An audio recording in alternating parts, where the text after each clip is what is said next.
Nalangin mga kapatid. Hallelujah. Praise the Lord. Puri natin patuloy ang Diyos ng buhay. Glory to your holy name. Lord Jesus, praise God. Amang banal, aming Diyos, at tagapagligtas. Kami, O God, ay nagpapasalamat, O God, sa araw nito, Panginoon. Patuloy po kami dinala dito, Lord God, ng safe and sound, O God. Lord, we pray, kami ay excited, O God, dahil alam namin, O God, na kami ay lalo, Panginoon, today, Panginoon. Dahil panibagong kalagdagan na naman, Lord God, ang patuloy niyo pong isusubo sa amin, ipapakain sa amin, O God, upang kami ay lalong lumalim, makaunawa, makalakad na naayon sa inyong kalooban at plano, Lord God Jesus. We pray, Panginoon, na kami, O God, ay handa niyo, Lord, aming mga puso, aming mga isipan, Panginoon, na matanggap namin, O God, ang inyong banal na salita, O God, upang sa ganun, Panginoon, kami, O God, maging karapat-dapat sa iyong harapan, O God Jesus. Lord, i-bless, Lord, ang lahat na nasa live, lahat na nasa virtual, lahat, Panginoon, na nasa face-to-face, Panginoon God, maging mga lugar, kung nasa man kami, God, i-bless nyo, Panginoon, balutan nyo kami lahat, Lord, ng inyong banal na dugo, God, at palibutan sa inyong libo-libong banal nyo, anghel, God, at ma-enjoy namin, Panginoon, ang mga spiritual food na aming tatanggapin ngayong araw, and we ask all these things and pray only in Thy name, the one and the only true God, our Savior, our Redeemer, in Jesus' mighty name we pray. Everybody say, Amen. Praise God. Hallelujah. Kaya mo yung natabi. Yan. Gitian mo muna. Gitian mo. Yan. Gitian mo muna. Yan. Baka may magkagalit dyan eh. Gitian mo na. Joke. Amen. Sabi mo sa iyong katabi, praise God, ang ganda-ganda mo ngayon. Sa babae. Sa lalaki, ang pogi-pogi mo ngayon. Yan. Okay, ang utang mo, bayaran mo na.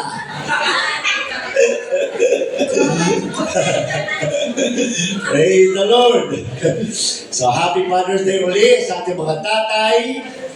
Praise God, happy Father's Day out there. At pagpalain tayong lahat ng ating Diyos na buhay. And His name is Jesus. Praise God. So, ready na ba tayo sa ating Bible study? Okay, pangunahan ko na kayo ha. Ano to? Bulalo. Di ba? Karne to, karne. Yan, di ba? Kasi kung puro tayo sweets, di ba? Nakakamatay pag puro sweets. Di ba? Mabubumi ka kung puro ka sweets. Di ba?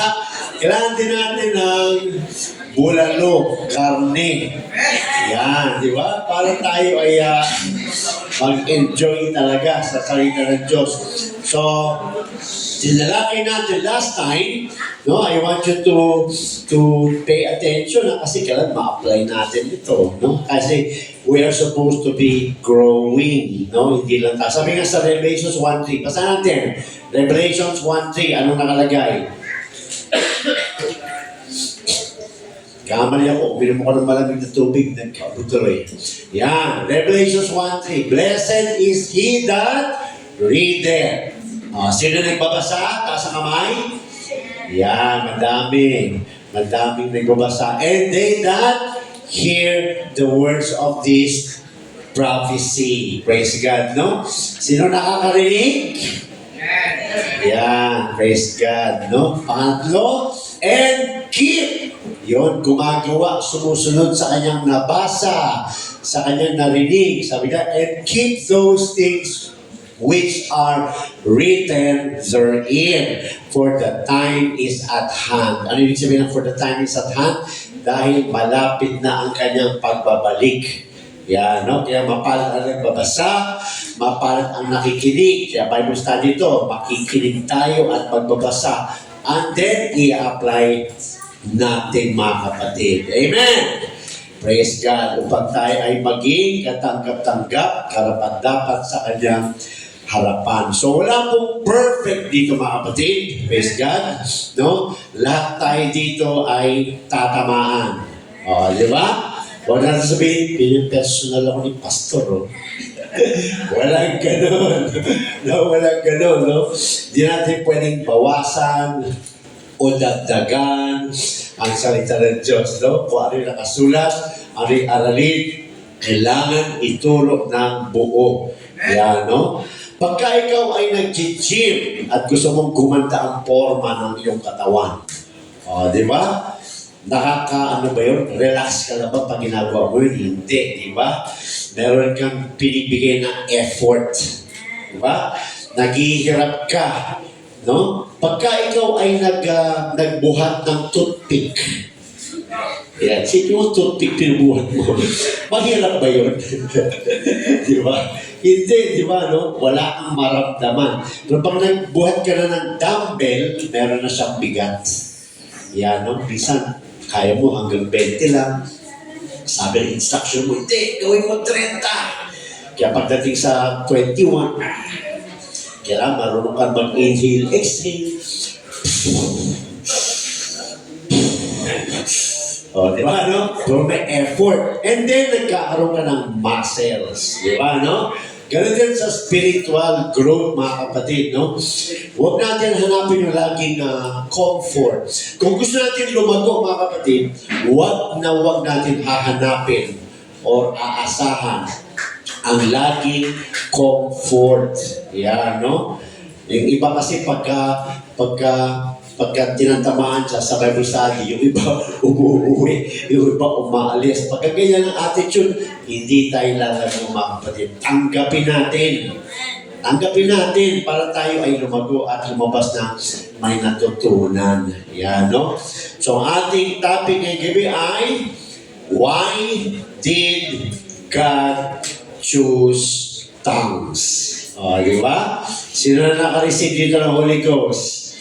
Di ba? Lahat tayo naka-receive na ng Holy Ghost, no? At lahat tayo ay nakaranas ng speaking of tongues. Di ba, no?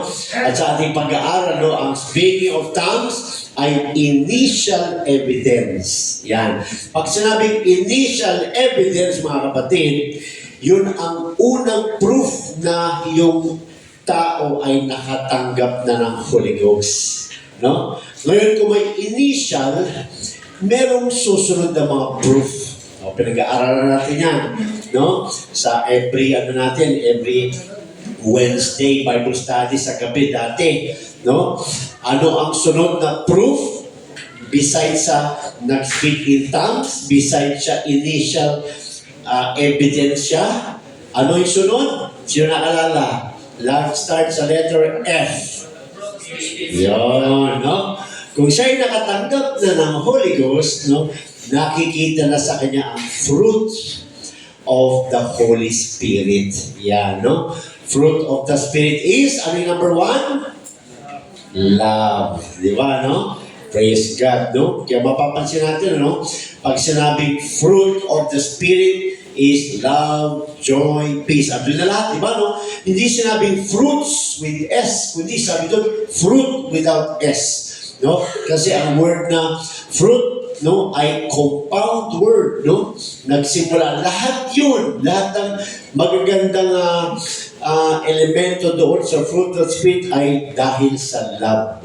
Yan, kaya lahat 'yun galing sa love, mga kapatid. Kaya fruit of the Spirit is love. And then sumusunod na yung iba, mga kapatid, no? Lahat dumadaan sa love. Praise God. Nagtitipid ka dahil sa love. Praise God. Nagpipigil ka dahil sa love. Yan, di ba? Praise the Lord.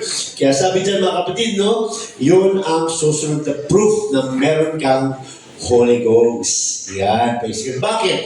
Pag may Holy Spirit ka, no? Hindi ibig sabihin na wala ka na sa laman. Ibig sabihin yung laman, nagkaroon na ng Holy Spirit, no? Nung wala kang Holy Ghost, meron kang old nature. Ano yung old nature natin? Yung pagiging sinner. Yan, no? Nung nabaptize ka in the name of Jesus Christ, lahat ng sins mo remitted na. Binoran na. So you are no longer supposed to be called sinner, kundi righteous ka na sa harapan ng Diyos. Praise God, no? At sabi dyan, nakatanggap ka na rin ng Holy Spirit, ng Holy Ghost. So nagkaroon ka ng panibagong nature. Yan yung divine Spirit of God na tanggap natin, na mababasa natin sa Romans 8. Praise God, pag binasa natin Romans 8:1 hanggang so on, yung buong chapter ng Romans 8, napakaganda niyan, no? Kaya nga sabi sa Romans 8:1, basahin natin, Romans 8:1. Ano nakalagay? There is therefore now no condemnation to them which are in Christ Jesus, who walk not after the flesh, but after the Spirit. Kaya yung tao na wala pang Holy Ghost, may hirapan siyang lumakad, praise God, sa Spirit, sa Word of God, dahil wala siyang Holy Spirit of God. Kinakailangan niya muna makatanggap ng Holy Spirit of God para makalakad siya sa Word of God, sa Spirit of God. Yan, no? At di na tayo nako-condemn pag tayo ay nakatanggap na ng Holy Spirit, no? Dahil tayo ay already in Christ. To receive the Holy Ghost is to be in Christ. So kung ikaw ay nakatanggap na ng Holy Ghost or Holy Spirit, ibig sabihin, kaya mo nang lumakat in the Spirit of God dahil nasa iyo na ang Spirit of the Lord. Yeah. Praise God. Kaya meron ka ng dual nature ngayon. Yan, yung old nature mo, inayos na ni Lord John, hindi ka na sinner, meron ka ng bagong nature, and that is the Spirit of God which is within us. Yan. So ngayon, dalawa na ngayon, pag naglalakad ka sa buhay, meron ka ng two choices ngayon. Either susunod ka sa laman o susunod ka sa Spirit of God na nasa iyo, no? At lagi natin pakakainin yan by means of reading God's Word, praying to God para lumakas yung ating spiritual life. Yan, no? So, kailangan maintindihan natin yan para maunawa natin kung bakit yung iba may Holy Ghost na, ganito pa rin, kasi sabi nga dyan, who walk not after the flesh, but after the Spirit. Because kahit na may Holy Spirit na sila, may mga Christian talaga na hindi pa rin lumalakad sa Spirit, kahit may Holy Ghost na. Bakit? Pinipili pa rin yung walking in the flesh. Ibig sabihin, gusto pa rin gawin yung dati. No, sayang kasi may Holy Spirit na, no? Hindi sinusubukan lumakad sa Holy Spirit. Kasi pag lumakad ka sa Holy Spirit, namamatay ang gawa ng laman. Buksan natin, Romans 8 hanggang 13. Romans 8:13. Yan. Sabi dyan, praise God. For if ye live after the flesh. So, tanda natin, ang kausap dito ni Apostle Paul, church na yan, ha? Church na yan. Kaya sabi niya sa verse 1, there is therefore now no condemnation. Church na ang kausap ni Apostle Paul dyan. Nagpapaalala siya dyan. Praise God. Ano sabi niya sa Romans 8:13? For if ye live after the flesh, ye shall die. Praise God. Bakit? Hindi gumagana. Yan, yung dapat na purpose ng Holy Spirit sa tao, mga kapatid, no? Bakit? Doon pa rin siya sa lumang buhay. Amen. Ay nang lumakad, praise God, sa Spirit, kundi sa laman pa rin. Kasi sabi dyan, pag tayo ay lumalakad, namumuhay pa rin sa laman, tayo ay mamamatay. Praise God. No? Hindi patay, no? Mamamatay. Praise God, no? At sabi dyan, but if ye through the Spirit, pero kung pipili mong lumakad in the Spirit, ano sinabi dyan? Do mortify the deeds of the body and your flesh, ye shall live. Kung tayo naman ay lumakad in the Spirit, paano ba lumakad in the Spirit? Sumunod tayo, i-apply natin kung ano yung mga natututunan natin na salita ng Diyos. Ano na nangyari? Pag ginawa natin yun, namamatay yung mga gustong gawin ng laman sa atin. Kaya nagtatagumpay. At ang sabi dyan, ye shall live. Yan, praise God, no? Ikaw ay maliligtas. So, ibig sabihin yan, makasama ka talaga sa rapture, mga kapatid. No? Kaya hindi po totoo yung once saved, always saved. Praise God, no? Hallelujah. Meron ka ng Holy Ghost, may power ka na. Kung hindi mo yung gagamitin, mamamatay ka pa rin sa iyong kasalanan. Praise the Lord. Kaya kinakailangan dyan, lumakad tayo sa spirit. Bakit? Kaya mo na. Kaya mo na, no? Ang pastor, ang elders, ang members, no, ay nagpapaalala, pero ikaw pa rin ang magdi-decide, no? Hallelujah. So, pag-aralan natin yun, why did God choose tongues? Yan, no? Why did God choose tongues? Number one, sabi dyan, an outward sign. Yan, no? Para makita. Basta natin, Acts 10:46. No? Why did God choose tongues? Para makita ng mga witnesses na ang tao ay nakareceive na ng Holy Spirit. Yan, no? So, hindi porket nangisay ka, nakareceive ka na ng Holy Spirit. Hindi porket nabagsak ka, meron ka ng Holy Spirit. Hindi ganun yun. Ang initial evidence talaga ng Holy Spirit, pag nakatanggap ka, nag-speak in tongues ang tao. Yan, no? Sabi dyan, for they heard them speak with tongues and magnify God. Yan, no? Kung atas tayo sa 10:44, no? While Peter yet spake these words, the Holy Ghost, you see, the Holy Ghost fell on all them which heard the word. Praise God. Hallelujah. No, kaya nila natanggap ang Holy Ghost dahil may nangaral. Kaya mapala tayo kung meron pa ditong hindi nakakatanggap ng Holy Ghost, ipinapangaral sa atin ngayon na available ang Holy Ghost baptism today. Praise God, no? Sabi dyan, while Peter yet spake these words, the Holy Ghost fell on them, fell on all them which heard the word. Praise God. Ako'y nagtuturo, kayo ang nakakarinig. Yan, no? So, kung narinig mo, ano gagawin mo? Pananampalatayaan mo ngayon. Dahil hindi yan promise ni Pastor. Hindi yan promise ni Brad o ni Sister. Promise yan ni Lord. Acts 2:38, di ba? For the promises unto you and your children. Yan ang topic natin last time. 45. And they of the circumcision which believe. Sino ito mga circumcision? Mga Jews. Yan, mga Hudyo. Yan, no? Kasi ang pinupuntahan dito ni Peter, Gentile, hindi Hudyo. Kalahit natin. Kasi hindi tayo Jews. Tayo ay Gentile. Yan ang inutos ng Diyos kay Peter na puntahan si Cornelius. No? Nagpe-pray siya, matulungin siya, ang dami ng good works na ginagawa. Pero sabi dyan sa Bible, kailangan pa rin siya ma-born again.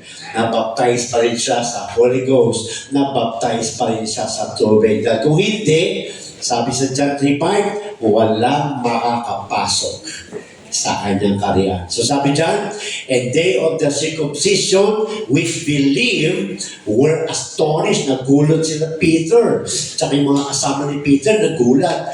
As many as came with Peter, because that of the Gentiles also, dahil sa mga hintil din, praise God, was poured out the gift of the Holy Ghost. Diba sabi sa Acts 2:38, and you shall receive the gift of the Holy Ghost. Amen. Romans 6:23, for the wages of sin is death, but the gift of God is eternal life. Nung nagulat sila, mga Hudyo sila, inutusan si Peter ng Diyos na pumunta sa hintil kay Cornelius, mga kapatid, at nagulat sila kasi maging sa kanila, binuhos ng Diyos ang Holy Spirit. Paano nila nalaman? Sabi sa 46, for they heard them speak with tongues and magnify God. No? Wala pa silang water baptism yan. Praise God. Nangangaral pa lang si Peter, naka-receive na sila ng Holy Ghost. Dahil si Lord ay nakatingin sa heart kung nananampalataya ang tao. Kaya yan talaga, malaking part ang heart ng tao, no? Malaking part ang mind ng tao. Ano ang kanyang response sa Bible? Doon nagre-respond si God. Kung doubtful ka, hindi mo talaga marireceive. No? Hindi mo ma-receive pag doubtful ka. At sabi dyan, for they heard them speak with tongues and magnified God. Then answered Peter, 47, can any man forbid water that this should not be baptized?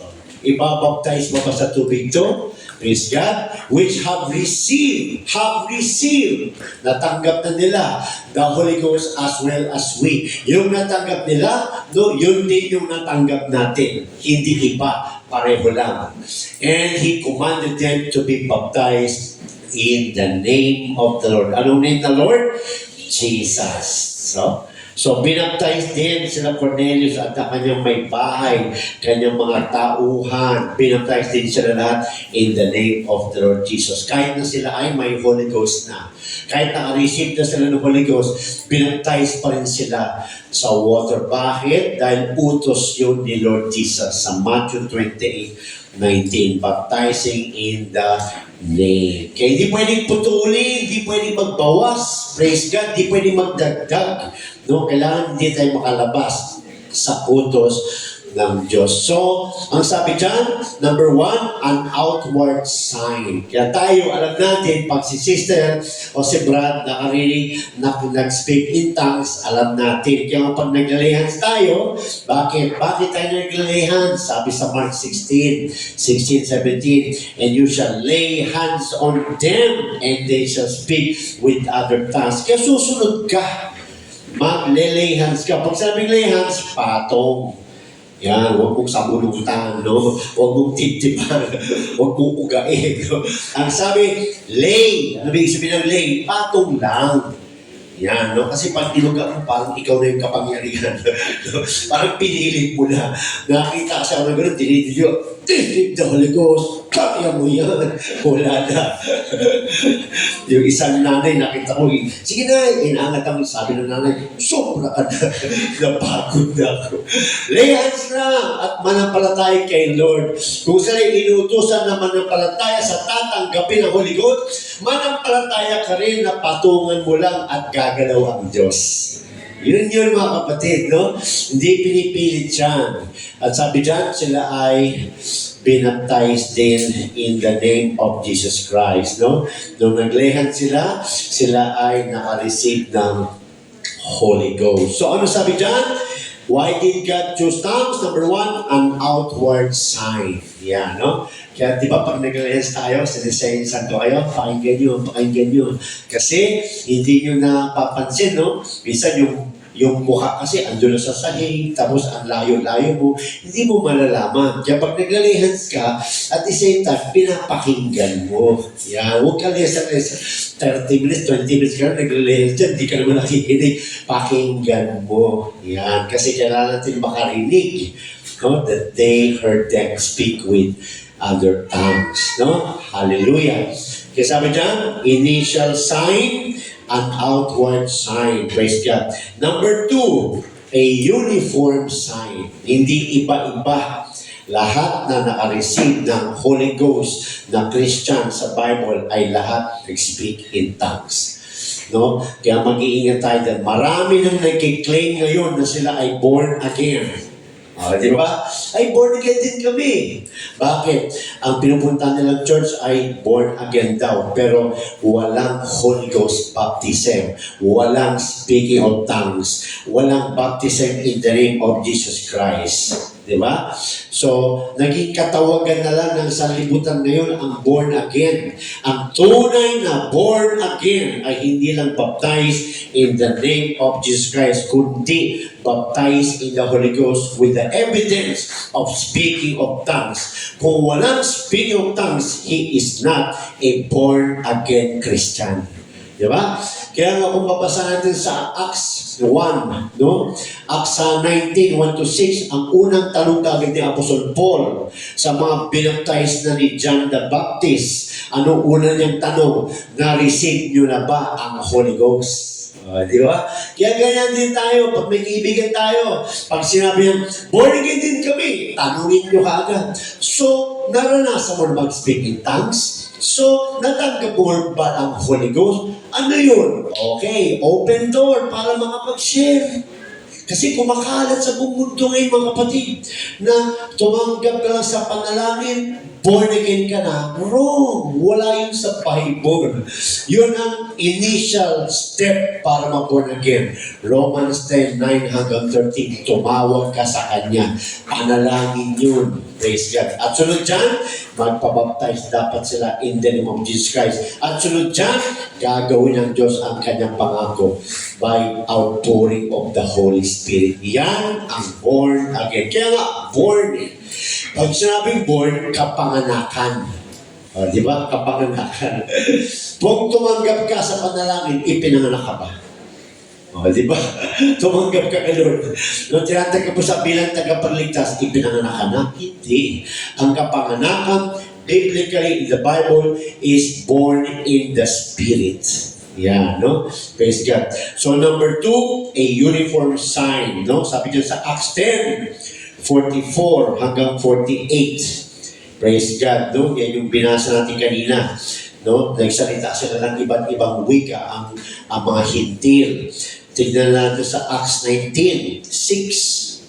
Praise God. Acts 19:6. Ito yung binaptize ni John the Baptist na nung nakilala ni Apostle Paul, binaptize niya ulit in the name this time of Jesus Christ dahil sila yung baptize ni John the Baptist. Ang baptism ni John the Baptist matatagpo natin sa book of Mark chapter 1, basahin niyo dun. May repentance of sin din ang baptism ni John. Kaya lang, walang name. Walang name nakalagay dun, no? Ang baptism ni John, may repentance, may remission of sins din. Kasi, yun lang ang available that time. Praise God, wala pa. Hindi pa namatay si Jesus Christ, hindi pa nabuhay. Praise God. Hallelujah. Kaya sabi dyan, no? Acts 19, verse 6, sabi dyan, and when Paul had laid his hands upon them, the Holy Ghost came on them, and they spake with tongues and prophesied. Praise God. Hallelujah. Mga Hudyo na yan. Hudyo, Gentiles, pareho nag-speak in tongues nung naka-receive ng Holy Ghost. So, number 1, bakit pinili ng Diyos ang tongues? Number 1, dahil ito ay, number 1, outward sign. Natin kalimutan yan, outward sign. Number 2, ito ay a uniform sign. Praise God. Hindi pwedeng nag-speak in tongues si brother ng isa si sister dito, pareho silang naka-receive ng Holy Ghost. Hindi. No? Yung nag-speak in tongues lang ang naka-receive ng Holy Ghost. Yon, no? Hindi porket umiyak ka, humagulgol ka, bumagsak ka, nanginig ka, no? May Holy Ghost ka na, no? Yan ang sinabi sa akin nung nasa ibang bansa ako, no? Praise God. Naranasan ko yung manginig. Naranasan ko lahat yun, mga kapatid. At sabi nila, no? At ako'y bumagsak pa. Kung ano nang pinagagawa ko, hindi ko naman na talagang nakita, mga kapatid, no? Sabi nila, si Brother Nani, naka-receive na ng Holy Ghost. Sabi ko, hindi ako naka-receive. Presensya lang ng Diyos yun. Bakit? Hindi ako nag-speak in tongues. Yan, no? Kaya tayo mismo, no? Huwag natin dayain ang ating sarili. Dahil bakit? Tatakyan. Tatakyan ang ating redemption, no? Huwag tayong makisabay sa kanila na naka-receive talaga. I-claim natin na naka-receive tayo dahil tayo ang talo dyan. Bakit? Pagdating ng Redemption Day, kukunin ng Diyos ang tunay na nag-speak in tongues. Kaya kawawa yung mga churches na nagme-memorize at nagpe-perform sa harapan para mag-speak in tongues. Kawawa sila. Dahil bakit? Ano sabi sa Acts? Basahin natin, Acts 2:4, no? Hindi yan binememorize. No? Hindi yan binememorize. Sabi dyan sa Acts 2:4, and they were all filled with the Holy Ghost. Ito po yung mga apostles. Andyan po si Mother Mary, 127 dyan, and began to speak with other tongues. Ano sinabi dyan? As the Spirit gave them utterance, ang Holy Spirit na pumasok sa kanila, na natanggap nila, yun ang nagsalita. Hindi yan minimemorize. Di ba? Sino na nakaranas dito na ang Spirit ay nag-utter? Utter means speak. Sino nakaranas dito? Praise God. Baka nag-memorize ka, hindi? Amen. Baka nag-memorize ka. Kasi nakasaksi ko ng ganyan mga kapatid. Meron silang class to memorize Latin. Pagdating sa altar calling ng churches nila, they perform in front, deceiving the members. Praise God. Nakakatakot yun mga kapatid. That is blasphemy in the spirit. Huwag na huwag pong gagawin yan. May palo talaga yan. Praise God, no? Dahil niloloko mo ang church, niloloko mo ang mga tao na gustong iligtas ng Diyos. Praise God. May kabayaran yan mga kapatid, no? Ang sabi dyan, as the Spirit gave them utterance. Utterance means to utter. Ang Spirit ang nagsasalita. Kaya di ba, nung nakarisip ka ng Holy Ghost, napansin mo, nagmanhid to, no? Tapos nanigas, tapos nagtataka ka, yung hallelujah mo, iba na ang lumalabas. Ang Spirit na natanggap mo, yun ang nagsalita through your tongue. Yun, mga kapatid, napakaganda. Praise God. Hallelujah. Kaya, ano man ang kasiraan, sinasabi sa atin, ang hawak natin, salita ng Diyos. Hindi natin kailangan magtalo. Ipangaral natin ang totoo, ano ang nasa Bible, praise God, at ang Diyos ang kikilos sa kanila. So number 1, ito ay outside sign. Number 2, ito ay a uniform sign. Praise God, no? So, lahat na nakareceive ng Holy Ghost, iisa lang ang sign. Lahat nag-speak in tongues. Amen. Hallelujah. So ngayon, praise God. Number 3. Ano number 3? Sign of complete control. Praise God. Pag may Holy Ghost ka na, ang trabaho ng Holy Ghost is to control our tongue. Yan yun mga kapatid. So, kanina, walking in the Spirit. So, kasama sa walking in the Spirit is to be controlled. No? Kung dati kang nagmumura, kung dati ka nagsasalita ng mga pangit, no? Kung dati ka nagsasalita ng mga worldly, di ba? Ito rin karne.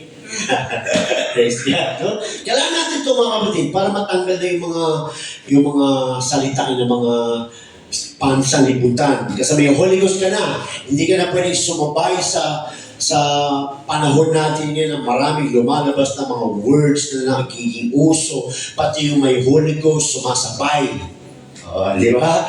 Kaya kailangan discipline. No? Praise God. Hindi porket nakareceive ng Holy Ghost, automatic hindi ka na nagwewe. Di ba? Automatic hindi ka na nagpe-pray. Hindi si Holy Ghost yun. Di ba? Hindi yun si Holy Ghost. Tayo yun. Kailangan magpa-control tayo. Dati rin akong ganyan mga kapatid eh. No? Pero pagka nag-decide ka magpa-control, dapat ang tawagan natin ay sister, or by name, or brother. Hindi tol. Di ba? Basahin natin yan. Sa Bible yan. Praise God. Okay pa ba tayo? Mamaya, iiusaw sa mga bato nyo. Gusto natin lumago. Kaya, yan ang kagandahan sa Bible study, no? Sign of complete control. Bibigyan tayo ng Diyos ng control by reading the book of James, no? Hallelujah. Chapter 3, we understand that the tongue is the most unruly. Sa buong part ng ating katawan, ang tongue ang unruly. Praise God. Unruly siya. Member of the body.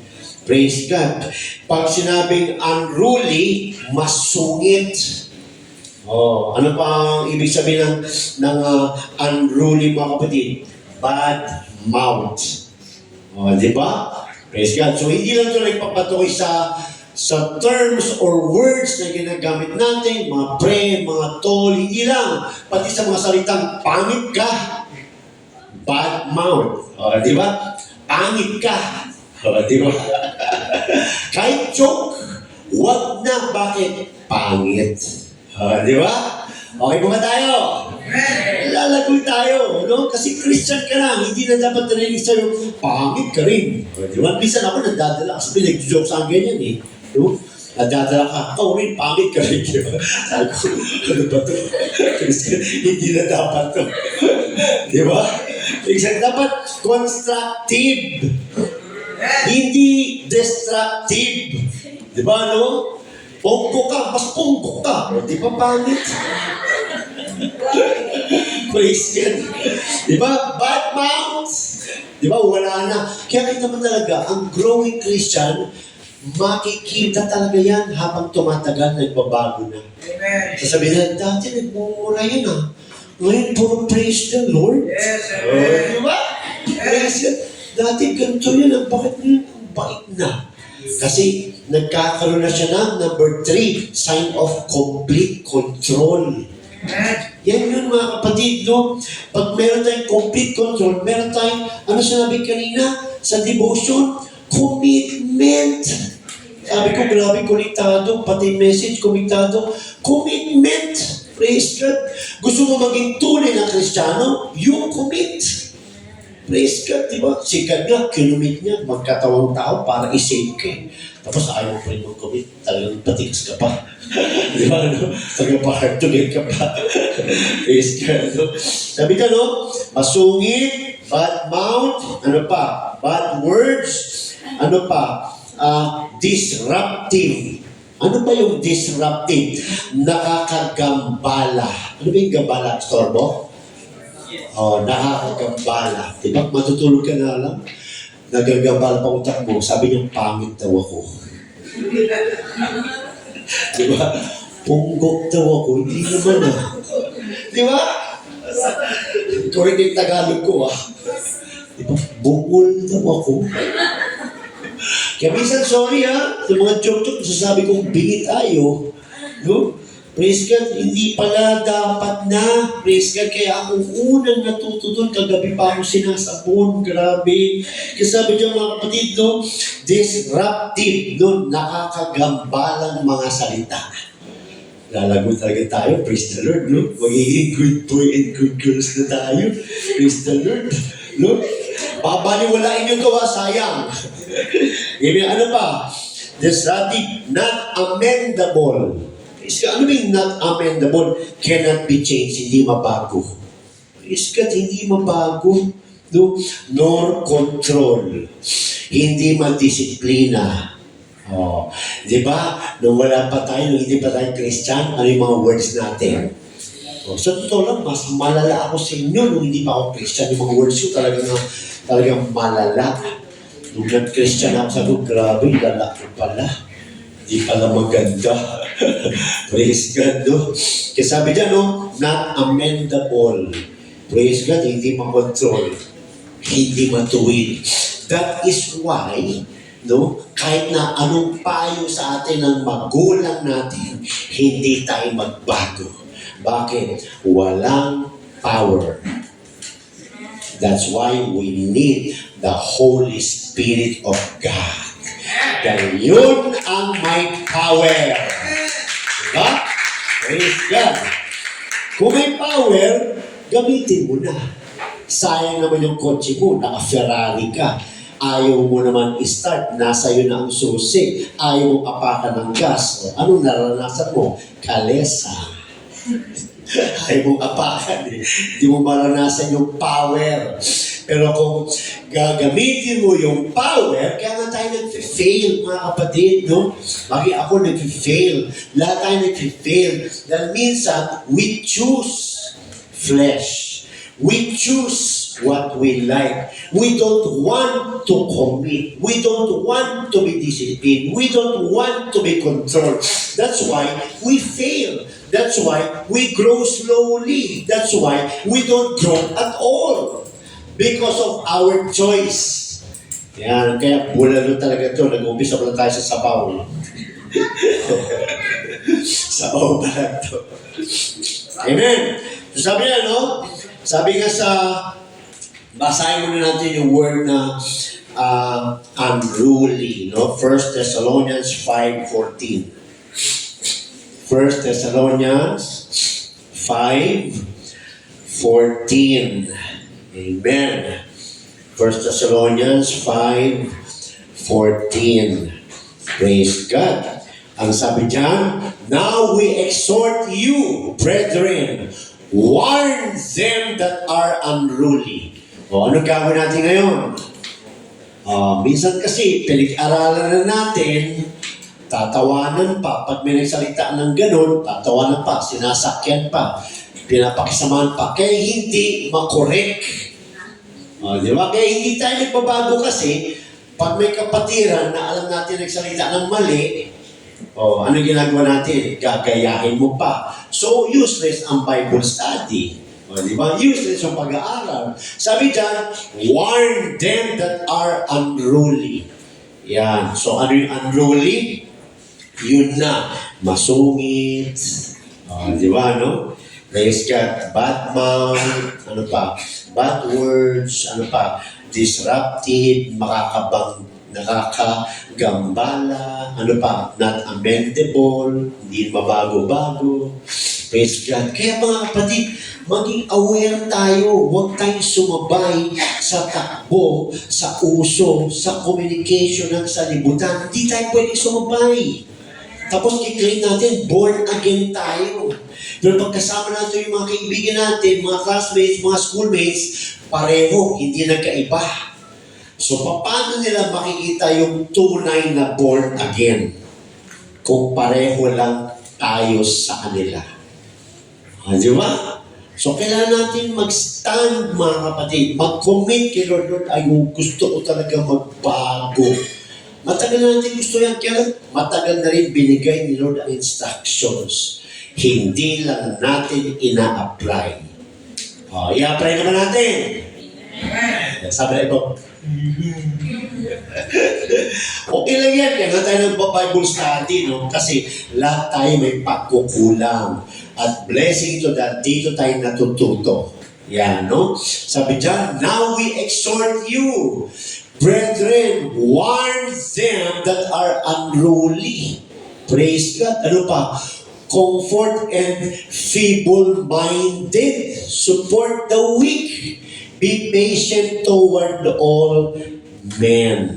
Yan, no? Be patient. Kung hindi siya kaagad makapagbago, huwag mong i-judge. Pero huwag kang sumabay. Kunyari, isipin mo, matagal kasi itong hindi makapagbago eh. Kaya pag sinabi niya yun, sakyan ko, mali. Di ba? Pag nagsalita siya, paalala ka. Huwag mong i-judge, no? Pero huwag ka rin mag-compromise. Manatili kang ilaw. Magkasama kayo eh, hindi kayo pwede mag-separate, magkapatid kayo sa Panginoon eh. Pero kung nagsasalita siya ng gano'n, magpaalala ka. Yung pinapaalala na naman, huwag masaktan. Magpasalamat dahil may kapatid na nag-a-apply. Isipin mo kung meron kang kapatid na hindi nag-a-apply, pareho kayong hindi magbabago. Di ba? Pero kung may kapatid kang kasama, kapatid mo, praise God, na ina-apply niya, pinalahanan ka, yakapin mo, salamat buti andyan ka. Magtsaga ka naman hanggang magbago siya.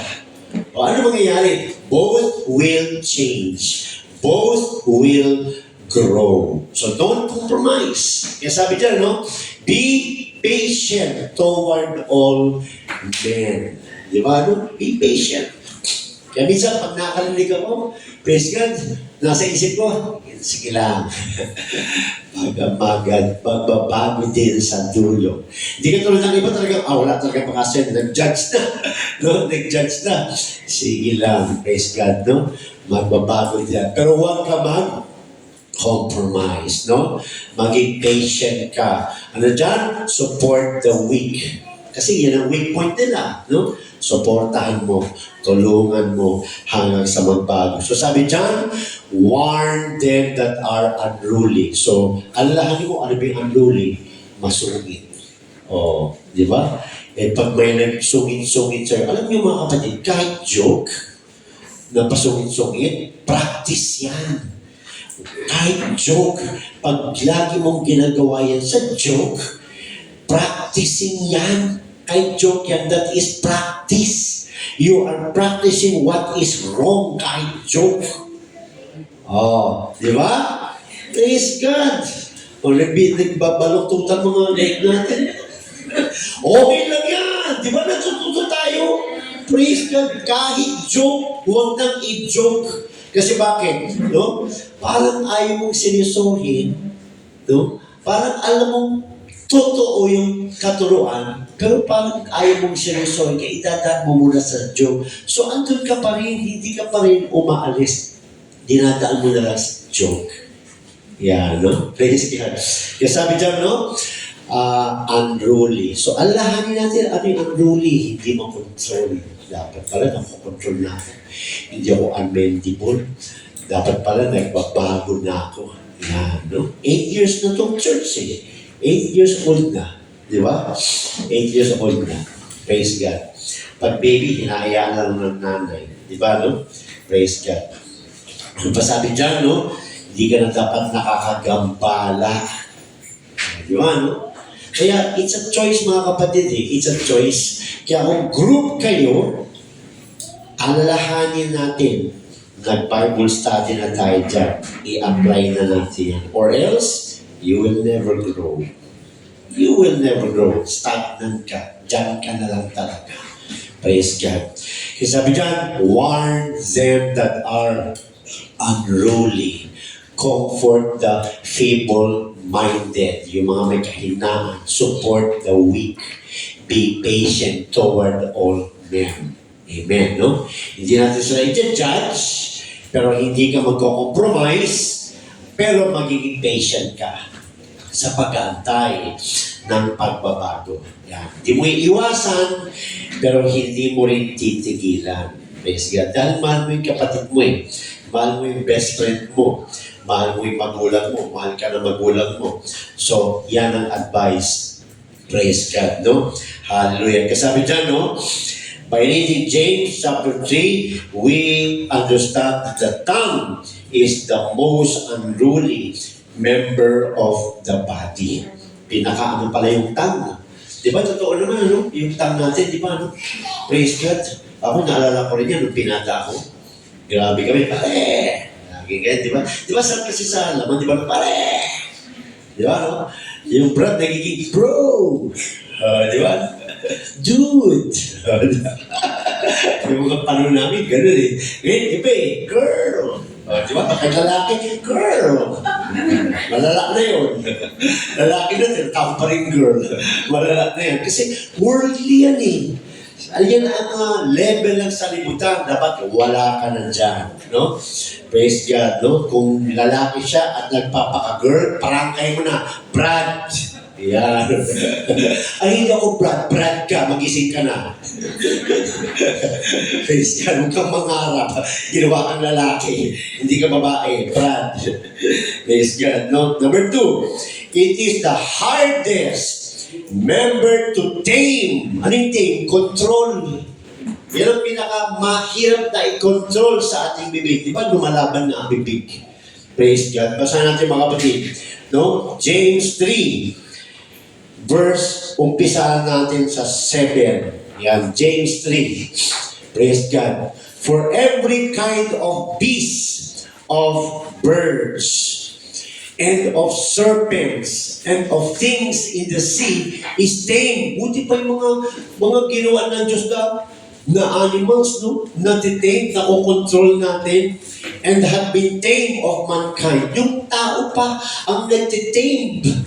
Praise God, di ba yung kabayo natitame ng tao? Praise God, natuturuan, nadidisiplina. But the tongue can no man tame. Pero ang dila, walang taong makakontrol. Praise God. Kaya yan ang topic natin, kaya bakit pinili ng Diyos ang tongue pagdating sa pagtanggap ng Holy Ghost. Di ba? But the tongue can no man tame. It is an unruly evil full of deadly poison. O, di ba? Kaya nga mag-iingat tayo sa ating mga sinasabi. Minsan, galit na galit ka na. Praise God.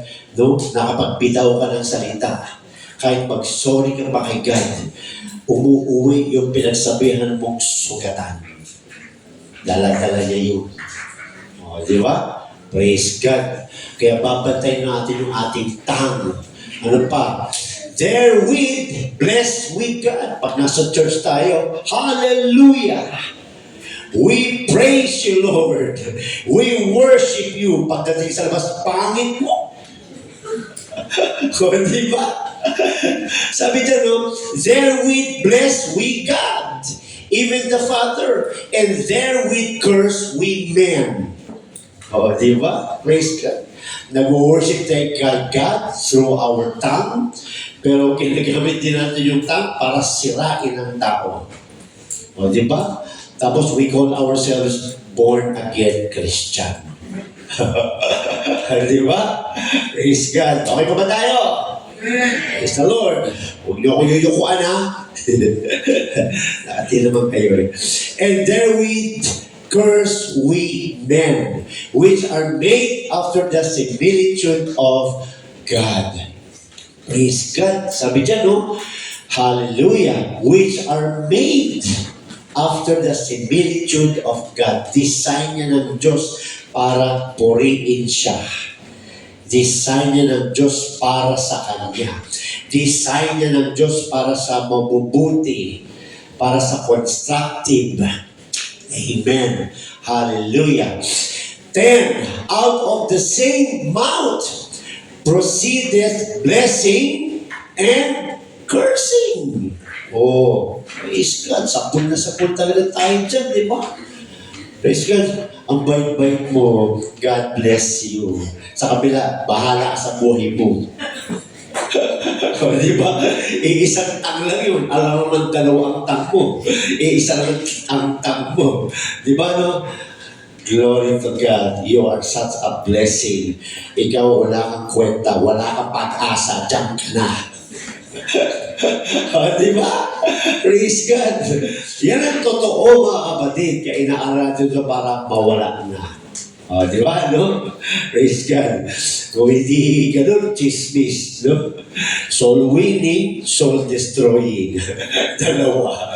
Ano ka ba talaga? Nagso-soul win ka o nag-chismis ka?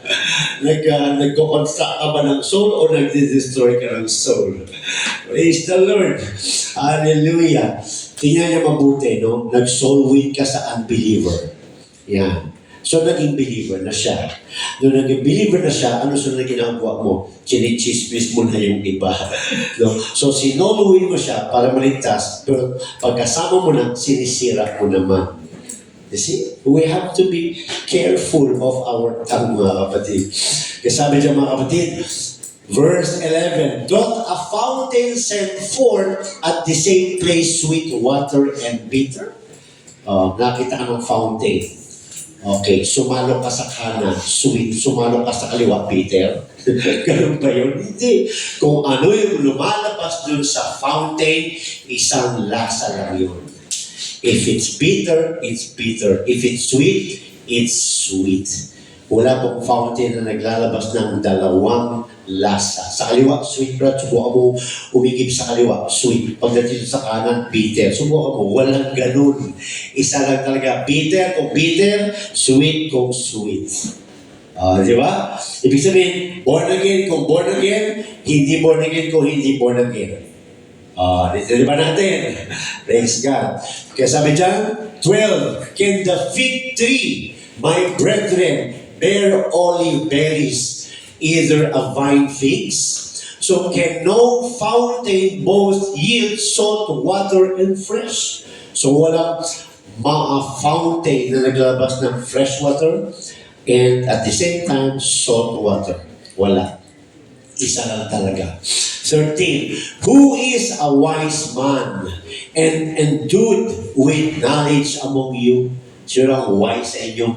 At sino ang may knowledge na daw sa atin? Let him show out of a good conversation. Kailangan daw makita sa atin ang good conversation. Praise God. Nakikinig mo ba tayo? Who is a wise man? Wise ka ba? Sabi dyan, and endued with knowledge. May knowledge ka na ba? O ngayon, may knowledge na tayo. Ano sabi dyan? Instruction. Let him shew out of a good conversation. Yan, kaya makita na sa atin ang good conversation. His works with meekness of wisdom. Yan. So, hindi tayo pinipigilan magbiroan. Baka sabihin, sweet naman yung pastor, hindi na pwede magbiro. Pwede. Kaya lang, pipili na tayo ng terms, ng good conversation, ng good works, mga kapatid. Hallelujah. 14. But if ye have bitter, envying, inggitan, and strife in your hearts, glory not. Huwag ka na mag-glory. Praise God sa sarili mo. Kung meron kang inggit, kung meron kang puso na nag-create ng gulo, praise God, and lie not against the truth. Praise God. Hallelujah. 15. This wisdom descended not from above, but is earthly, sensual, devilish. Imagine, no? Praise God. Akala natin, okay na tayo. Hindi natin alam, pati tongue pala natin, ginagamit ng devil. Di ba, no? Nung hindi pa natin napag-aaralan ng covering. Di ba, no? Dati, pag nagsuswimming tayo, nung hindi pa tayo nakakilala kay Lord, naka-swimming trunks lang, walang t-shirt, nakahubad, mga babae, naka-two-piece, one-piece, bathing suit. Di ba? Mga born again yan. Pero walang aral sa salita ng Diyos. Pero hindi na lang, pag nasa beach na sila, pag nasa swimming pool na sila, nagagamit pa lang ng kalaban yung kanilang katawan to blaspheme their God. Kaya nga si Christ, nung napako sa cross, hinubaran, blaspheme yun. Nanonood ang tao nung pinako si Jesus Christ, pero hindi na alam ang nangyayari talaga doon, there is a battle between good and evil. No? Andun si God, andun si Satan, kubaran ko yung bugtong na anak, boom. Yung gusto mong i-cover, kubaran ko yan, boom. Ang tao nanonood lang, hindi na alam, there is a battle going on. Di ba? Ganun din tayo. Kung hindi tayo aral sa covering, we praise God in the church. Paglabas, naguhubad tayo. Hindi natin alam, nagagamit ng devil yung ating katawan. The same thing sa tongue.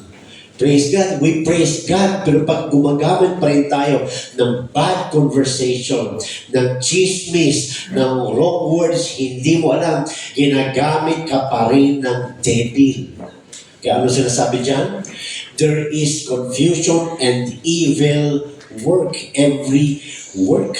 Praise God. Hallelujah. Sabi sa 15, ito ay earthly. Hindi ka na earthly. Praise God. Pinanganak ka na sa spirito. Ano pa? Sensual. Nakabase sa feelings. Di ba? Ang sarap sabihin, pero mali.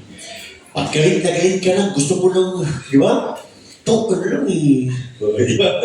Minsan gano'n tayo, kung di lang eh. Di ba? Buti, hindi natutuloy. Sensual, nasa feelings. Ano pa? Devilish.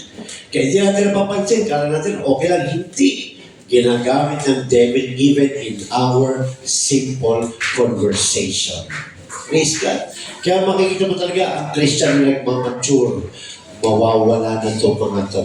No? 16. For where envy and strife is, there is confusion and every evil work. Kaya kung saan ang inggitan, at saan ang confusion, no? Ano sabi dyan mga kapatid? Evil work ito. Praise God. Kaya kung nakakapagsalita tayo na nakakapagtanim tayo ng confusion or division or strife or distraction sa kausap mo o sa group mo that is not from above, that is from the devil, nagamit ka na. Tapos sabi mo, born again ka. Okay mo tayo. Ganda ng karne yan, no? Praise God. Amen. 17. But the wisdom that is from above is first pure.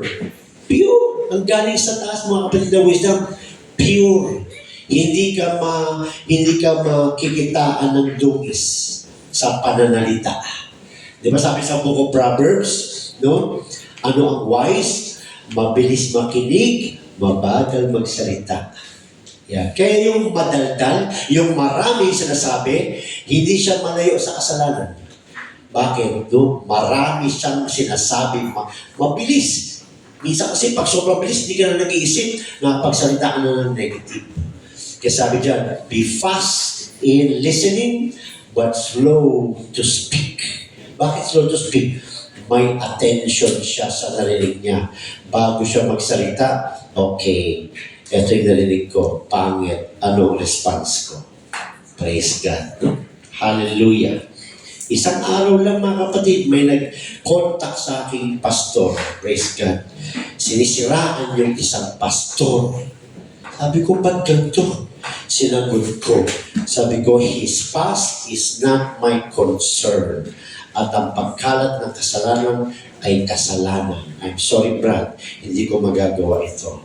Kung gusto mo kung may issue ka sa kanya, speak to him, not to me. Nag-sorry siya. Praise God. Kailangan mong baliin yun eh. Di ba? Kailangan mong baliin yun. Praise God. Kasi sabi niyo mga kapatid, no? Ang wisdom from above is pure. Pure ka. Kaya konsensya mo, i-check mo. No? Konsensya mo, i-check mo. Praise God. Pag may nagkwento sa inyo ng negative, no? It's either you correct or you keep quiet. Yan. No? Smile ka lang. Message na yun. So, ano mo bang sikreto? Ganito? Message na yun sa kanya. Di ba? Kaya nagkwento ka sa kanya negative, ngingitian na kita. Anong dating sa'yo? Diba? Message na yun. Eh kung dating, talaga? Grabe. Ngayon ko lang naman, grabe pala siya. Kukwento ko ngayon kay Amir, wala na. Di ba? Kasi hindi aral. Hindi aral. Praise God, no? Hallelujah. Daming karanasan na ganyan, pero may nasasaksyan ako na, sabi nga, no? It ends on me. May lesson tayo ganyan, na it ends on me. Yung mga kumakalat, mga negative, chismis, etc. Pag kumabit sa'yo, make sure it ends on you. Huwag mo nang ipasa dahil makaka-destroy yan. Alam niyo ba, may kilala kaming pastor, mga kapatid, na siniraan tungkol sa babae. Kaya lang that pastor was not strong. Bumagsak talaga siya hanggang sa nakita na lang nila na nagmamalimos sa kalye. That was kasi 8 years na to, so that was like 12 years ago. Dito rin sa Pilipinas. Nung nakita nila, doon pa nila napatunayan na yung chinismis sa kanya ay hindi totoo. Nangyari din yan sa Saudi Arabia. Praise God. Kaya pag umabot sa akin, boom! Praise God. Wala akong alam sa kwento. Wala akong proof. Hindi yan lalabas sa akin. Boom. Di ba? Ba't mo spread kung wala kang proof, kung wala kang alam? Pasok ka na naman dyan. Yan ang ginagawa ng devil eh. Silent ang devil. Silent. Praise God. Hallelujah. Kasi sabi dyan, pure ang wisdom na galing sa taas. Ano pa? Then, peaceable. Yan. May peace of mind ka. Yan. No? Dahil pag hindi ka pumasok dyan, ikaw mismo kinukonsensya. Tama ba yung ginawa ko? Chinismis ko. Tama ba yung ginawa ko? Siniraan ko. Tama ba yung ginawa ko? Sabi ako na masakit. Tama ba yun? Hindi ka makatulog. Anong gagawin mo? Lagi ka na lang magsasorry kay Lord. Hindi ka na nag-grow. Bakit? Hindi mo pinutol. Hindi mo tinayuan. Inaral na namin ito eh. Apply ko to. Yan. Praise God. Ano ba ginawa ng serpent? Di ba target niya si Adam? Sino ang una niyang ginamit? Si Eve. Di ba? Ano nangyari? Si Eve naman. Ano nangyari? Nagbunga sa kasalanan. Bagsak. Pero doon pala kay Eve, sarado na. Boom! Wala na. Hindi naabot kay Adam. Hindi kakagat si Adam.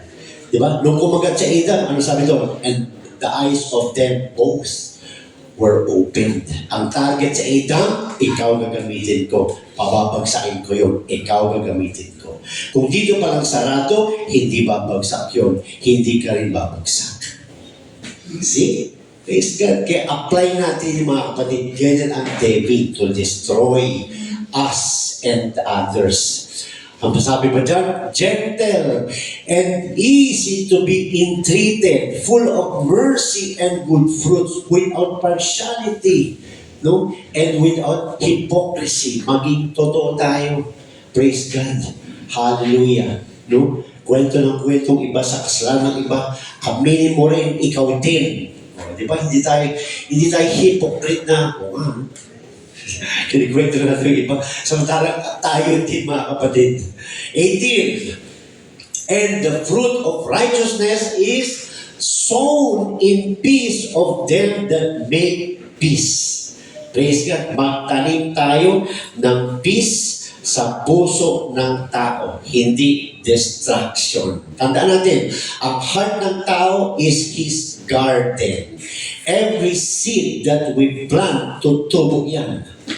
Tutubo yan. Praise God. Kaya sa umpisa pa lang, magtanim ka na ng peace. Magtanim ka na ng constructive. Yan, no? Okay pa ba tayo? Praise God. Hallelujah. Sabi niyo mga kapatid, we are told that the tongue is capable of defiling the whole body. Praise God. Yan ang nagdi-defile. Ano yun? Yan ang nagsisira sa ating katawan. Bago sila masira dahil sa ginawa mo, ikaw ang unang nasisira. Praise God, no? Kaya kung ikaw ay comment sa Facebook, hindi mo matiis, gusto mong sagutin, ano ang pinakita mo sa Facebook? Kung sino ka. Yan. Di ba? Kaya meron kaming rules sa abroad doon. Walang comment, like lang. Bakit? Every time you comment, you are telling the world what kind you are, who you are. Di ba? Bakit? You can please the world. Kung sa tingin mo, tama ang sinabi niya, hindi tama ang sinabi niya sa paningin ng iba. So pag nag-comment ka, nag-agree ka sa kanya, pati yung hindi nag-agree sa kanya, hindi na rin mag-agree sa'yo. So sinong unang nasisira? Ikaw. Di ba? Kaya wala lang comment, like na lang, puro God bless you, God bless us all, we love you. Laging peace, laging pure. Walang, nga, Christian ka na, nakikisama ka pa sa mga politika. Pati si mga presidente, dinadamay mo na. Dapat piniprit mo si Lord Jesus Christ, napunta ka na kay Duterte, napunta ka na kay Marcos, pumasok ka na. Ay, grabe. Brad! Minsan gusto ko mag-comment, parang bulagin tayo, huwag ka na sumali dyan. Di ba? Born again ka na, may Holy Ghost ka na, Jesus ang i-praise mo, hindi yung presidente, hindi yung gobyerno. Praise the Lord. Di ba? Kaya maganda talaga itong Bible study. Okay ba tayo dyan? Hindi naman nila kuha. Amen, no? Praise God. Sabi dyan, hallelujah. We are told that the tongue is capable of defiling the whole body. Therefore, if the tongue can be tamed, then the whole body can be consecrated to God. Yeah? Hallelujah. God knows if He can control the tongue, He can control the man. Kung kaya ni God i-control ang iyong tongue, kaya i-control ng Diyos ang tao. Praise God. Bakit? Ang tongue ang pinaka-unruly sa isang tao. Ang tongue ang pinaka-untamable sa isang tao. Kaya binibigyan kanya ng Holy Ghost through speaking of tongues. Praise God. Ano ba nangyari pag nag-speak in tongues ka? Yung tongue natin na nagsasalita ng negative.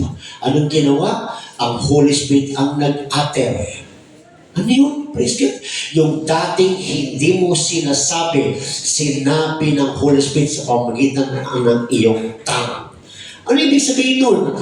Kaya mo nang magpuri ngayon sa Diyos dahil dinaanan na ng Holy Ghost ang iyong dila. Praise God. Ano ba nangyari sa nag-hallelujah ako eh? O ano sabi kanina? Nag-hallelujah ka, nag-curse ka. This time, dinaanan ng Holy Ghost ang iyong tongue to glorify God. Now, nakapasok na sa iyong Holy Spirit, kaya mo nang sumunod. Praise God. Hallelujah. Kasi sabi niya, basa natin, Matthew 15:11. Matthew 15:11. Ang sabi diyan, Matthew 15:11. Praise God.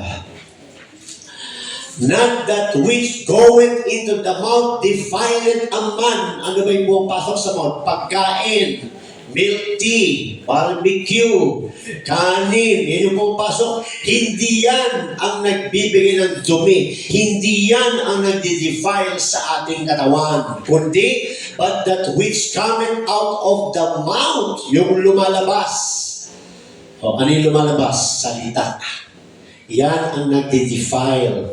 No? But that which cometh out of the mouth, this defileth a man. O, di ba? Praise God. Hallelujah. Kung ano yung lumalabas sa iyong bibig, yun ang nagpaparumi sa tao sa harapan ng Diyos. Yan. Kaya malaman mo ang mature Christian, wala yan sa tagal, wala yan sa bago, nasa bilis ng kanyang pagpasakop, pagsunod, pag-commit sa salita ng Diyos. Praise God. Hallelujah. Kaya minsan, sabi mo, kabago-bago pa lang ginamit. Bakit? Nakitaan kagad ng submission. Nakitaan kagad ng commitment. Tagal-tagal ko na, hindi pa rin ako pinapatay. Bakit? Hindi ka good example. Paano ka gagamitin? O, di ba? Ganun yun mga kapatid. Praise God. Hallelujah. Basahin natin sa Matthew 15:18-19. Let's go up to 18 and 19. But those things which proceed out of the mouth come forth from the heart. O, you see? Praise God. Yung lumalabas sa bibig ay galing sa puso. And they defile the man. Ano yung sabihin nun? Kung ano yung lumalabas sa iyong bibig, yun ang ikaw. Yan. Ang bibig, daan lang naman eh. Praise God, no? Pero yung utak, no? Yun yung nag-iisip. Praise God. Pero yung puso, pag nagsalita ka, lumalabas talaga yung laman ng puso. Sino yung puso? Ikaw. Kaya ikaw yun. Praise God, no? Kung ikaw yung naninira, okay na lang ka na. Ingat kayo dyan. Mapanira ng tao yan. O, di ba? Ay, samahan mo yan. Papalakasin ka niya. O, di ba? Ganun yun. Diyan tayo nakikilala. Nakikilala ka hindi dahil sa iyong galing. Nakikilala ka sa iyong pananalita.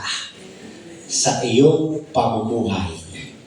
Yan. Diyan ka nakikilala. Kasi sabi yan, for out of the heart proceed evil thoughts. Ano pa?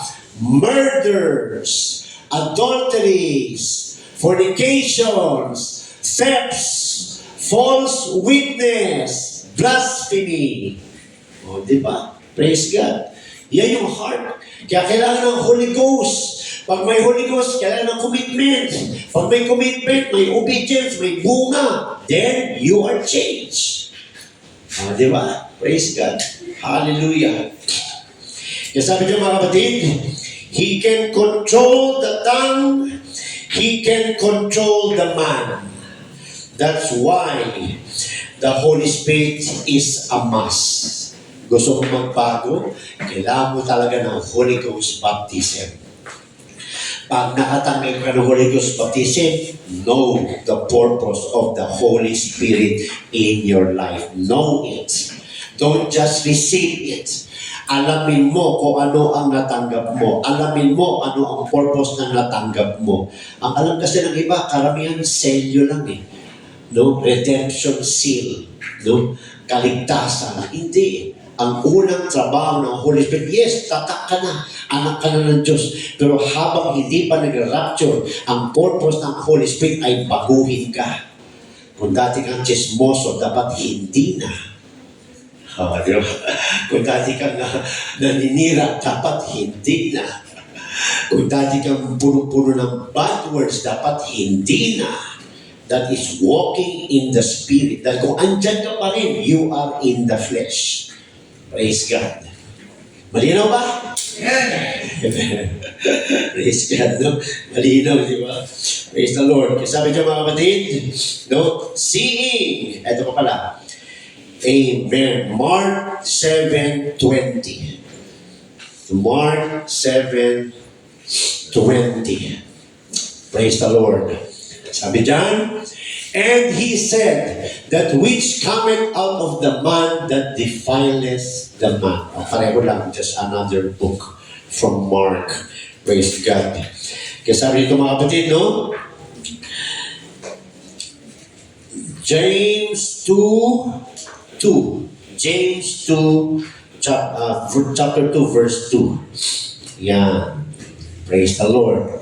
For if there come unto your assembly a man with a gold ring in goodly apparel, and there come in also a poor man in a vile raiment, and ye have respect to him that weareth the gay clothing, and say unto him, sit thou here in a good place, and say to the poor, stand thou there, or sit here under my footstool. Are ye not then partial in yourselves? And thou, saan tayo? Nawala. And say to the poor, stand thou there, or sit here under my footstool. Are ye not then partial in yourselves, and are become judges of evil thoughts? Hearken, my beloved brethren, hath not God chosen the poor of this world, rich in faith and heirs of the kingdom which he hath promised to them that love him? But ye have despised the poor. Do not rich men oppress you and draw you before the judgment seats? Do not they blaspheme that worthy name by which ye are called? If ye fulfill the royal law according to the scripture, thou shalt love thy neighbor as thyself, ye do well. Praise God. Hallelujah. Malaking part ang tongue sa buhay natin, sa buhay ng iba. Yan, no? Kaya mag-iingat tayo mga kapatid. Kaya nga sabi dito, no? Instead of soul winning, you are destroying souls. Kaya, alam na natin yung nagdi-defile sa ating katawan, alam na rin natin yung nagiging pure tayo at may peace of mind sa harapan ng Diyos. Kaya, pinili ng Diyos ang tongue. Dahil yan ang pinakamahirap na i-control sa tao, yung tongue. Maliwanag pa mga kapatid? So, hindi ito Bible study lang, no? Bantayan na natin yung mga words. Hallelujah. Huwag nating tawanan. Dahil pag inaral natin at in-apply natin at tinatawanan natin, we are blaspheming God. Dahil ito ay galing sa salita ng Diyos. We need to apply it in our lives. Praise God. Dito pa tayo nagtatapos. To God be all the glory in Jesus' name.